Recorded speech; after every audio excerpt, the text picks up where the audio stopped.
انسان دنیا کے اندر آیا ہے تو خوشی اور غم دونوں چیزیں ساتھ لایا ہے، لیکن اللہ تبارک و تعالی نے انسان کی زندگی میں غم زیادہ رکھا ہے۔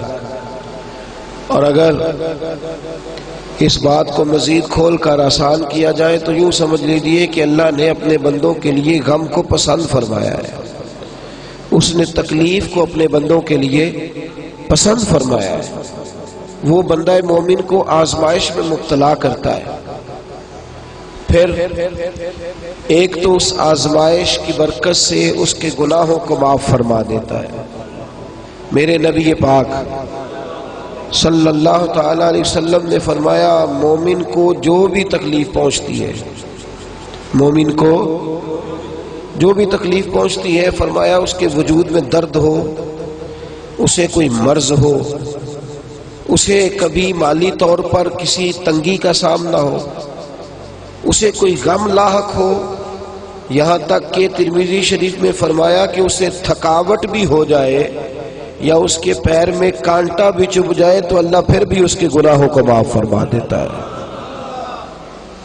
حتیٰ کہ تھکاوٹ ہو گئی، وجود تھک گیا، اگرچہ وہ رزق حلال کی تلاش میں ہی تھکا، ذاتی معاملات میں تھک گیا، فرمایا کوئی بھی اسے تکلیف پہنچے، کانٹا ہی کیوں نہ چبھ جائے، اللہ اس کے گناہوں کو، میرے محبوب پاک صلی اللہ علیہ وسلم نے فرمایا میرا مومن ہمیشہ خیر پہ رہتا ہے، مومن ہمیشہ خیر والے عمل پہ رہتا ہے۔ یا رسول اللہ کس طرح؟ فرمایا نعمت ملے تو شکر ادا کر کے خیر کٹھی کر لیتا ہے، اور آزمائش آئے تو صبر کر کے خیر کٹھی کر لیتا ہے، ہمیشہ خیر۔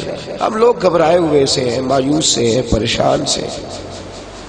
تکلیفیں انسان کے ساتھ اللہ پاک نے رکھی ہیں، اور کوئی شخص یہ نہ سمجھے، کوئی شخص یہ نہ سمجھے کہ وہ زندگی کے اندر تکلیف میں ہے اور سامنے والا اسے بڑا سکھی نظر آ رہا ہے۔ مولا رومی کہتے ہیں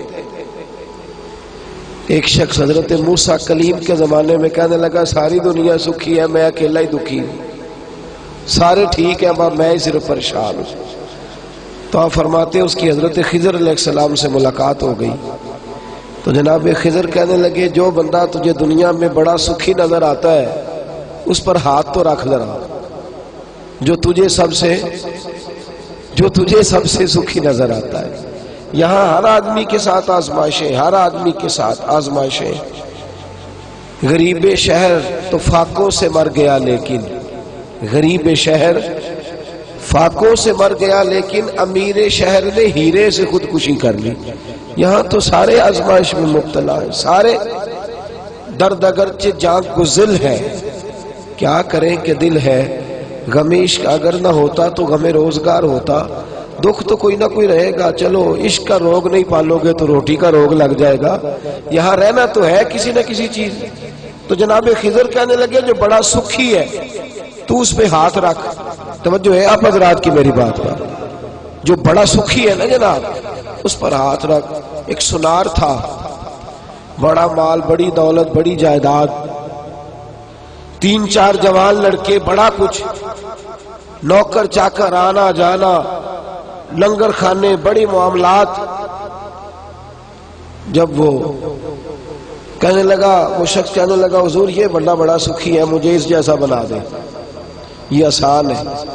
جناب مولا رومی علیہ رحمہ مثنوی شریف میں فرماتے حضرت خضر علیہ السلام کہنے لگے جا ایک دفعہ جا کے اس سے ملاقات کر لے، اس سے پوچھ لے، پہلے پوچھ لے اس سے کہ واقعی سکھی ہے وہ، اگر ہے تو ٹھیک ہے، تجھے اس جیسا بنا دیا جائے گا۔ اللہ کی بارگاہ میں دعا کرتے وہ شخص گیا، جا کے سنار سے کہنے لگا جناب آپ کے معاملات کیسے؟ میں ذرا تھوڑی سی نجی زندگی پر بات کرنا چاہتا ہوں۔ اور وہ ساری بات جو جناب خضر علیہ السلام کے ساتھ ہو رہی تھی وہ اس کے ساتھ بیان کر دی۔ تو وہ جو بڑا سکھی نظر آ رہا تھا وہ رو کے کہنے لگا خدا کا واسطہ میرے جیسا نہ بننا، میرے جیسا نہ بنیو، کسی اور کی طرح کا بن جا۔ نے کہا تجھے کیا ہے؟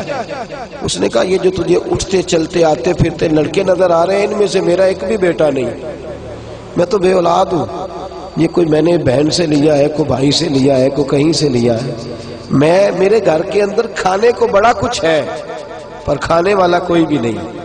میرے گھر کے اندر کمرے بڑے لمبے چوڑے ہیں، لیکن فرمایا ان کو پالا ہے، پوسا ہے، جوان کیا ہے، اور جب عمر کے اس حصے پہ پہنچے ہیں تو اب ان کو مجھ سے محبت نہیں، ان کو میری جائیدادوں سے محبت ہے، ان کو میری دولتوں کے ساتھ پیار ہے. دنیا کے اندر اگر کوئی بڑی تکلیف میں اپنے آپ کو محسوس کرتا ہے تو میں سب سے زیادہ دکھی ہوں. خدا را میرے جیسا نہ بننا. بندہ واپس آ کے حضرت خضر سے کہنے لگا آپ بنا دے، میں کہ آپ مجھے بتا دے کس جیسا بن جاؤں. آپ فرمانے لگے کسی جیسا بھی نہ بن، بس یہ کیا یا اللہ مجھے اس طرح کا بنا دے جس طرح تو راضی ہوتا ہے، اس طرح کا بنا دے جس طرح تو، جس طرح میرے لیے بہتر سمجھتا ہے میرے ساتھ اس طرح کا معاملہ فرما. میرے عزیز، ہم لوگ شکوہ، شکایت، تکلیف، آزمائش، ہم بڑا کچھ، ہماری لبوں پر کلمات شکر بڑے کم آنے لگے. کسی شخص سے پوچھے جناب کی طبیعت کیسی ہے، 360 ہڈیاں وجود میں، اس کے صرف گھٹنے میں درد ہوتی ہے اور وہ بھی ایک میں. طبیعت کیسی ہے؟ کہتا میرے گھٹنے میں درد ہو رہی ہے. وہ خدا کے بندے 359 ہڈیاں ٹھیک ہے، ان کا بھی تو نام لینا، ان کا بھی تو تذکرہ کر، وہ جو صحیح ہے ان کا بھی کہہ کہ شکر ہے اللہ پاک کا میں تندرست ہوں. ایک تکلیف، ایک آزمائش، ایک معاملہ اگر رب کریم نے کسی کے ساتھ رکھا ہے تو پچھلے وہ سارے بھول گیا، وہ ساری تکلیفیں بھول گیا. نبی کریم صلی اللہ علیہ وسلم نے بیماری کو خدا کی رحمت قرار دیا، پریشانی کو اللہ کی. فرمایا تجھے کوئی بھی مرض لاحق ہوا، تیرے پیر میں کانٹا بھی چبھ گیا تو اللہ تیرے گناہوں کو معاف فرما دے گا. حضرت ام ایمن نبی رحمت صلی اللہ علیہ وسلم کی رضائی والدہ ہے.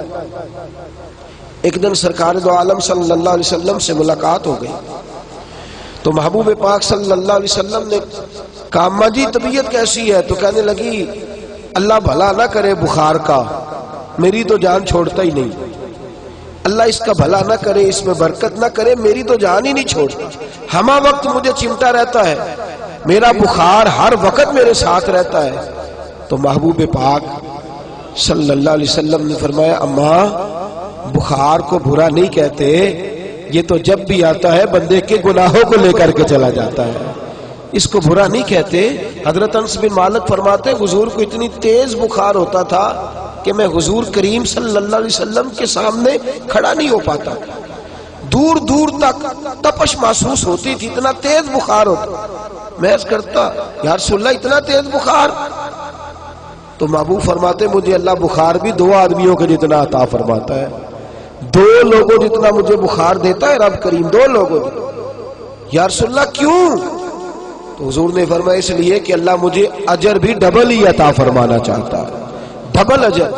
اپنے آپ کو تھوڑا سا عادی کرے، تھوڑا سا شکوہ، شکایت، تنگی، تکلیف، بس کبھی یہ ہو جائے تو میں سکھی ہوں، کبھی بچے کی شادی ہو جائے تو میں سکھی ہوں، گھر بن جائے تو میں سکھی ہوں، بس تھوڑا سا بیٹا سیٹ ہو جائے تو میں سکھی ہوں، بس میری طبیعت کچھ بحال رہنے لگے تو میرے دوست تو کس بات میں اڑ جائے گا، کہاں کہاں جا کر کے تو اللہ کی ناشکری کرے گا. تو دیکھ مالک کریم نے تجھے اگر آزمائش میں رکھا ہے تو تیرا فائدہ ہے. میرے حبیب پاک صلی اللہ علیہ وسلم نے حضرت علی سے کہا تھا، توجہ ہے آپ حضرات، حضور نے فرمایا علی تجھے پتہ ہے دنیا میں غم کیوں آتے ہیں؟ تجھے پتہ ہے دنیا میں تکلیفیں کیوں آتی ہیں؟ یا رسول اللہ بتا دیجئے. فرمایا اللہ کے بندوں سے دنیا میں جو غلطیاں ہو جاتی ہیں اللہ تھوڑی سی تکلیف دے کے دنیا میں ہی غلطیاں معاف کر دیتا ہے، اور جنہیں دنیا میں معاف کرے گا پھر قیامت میں بغیر حساب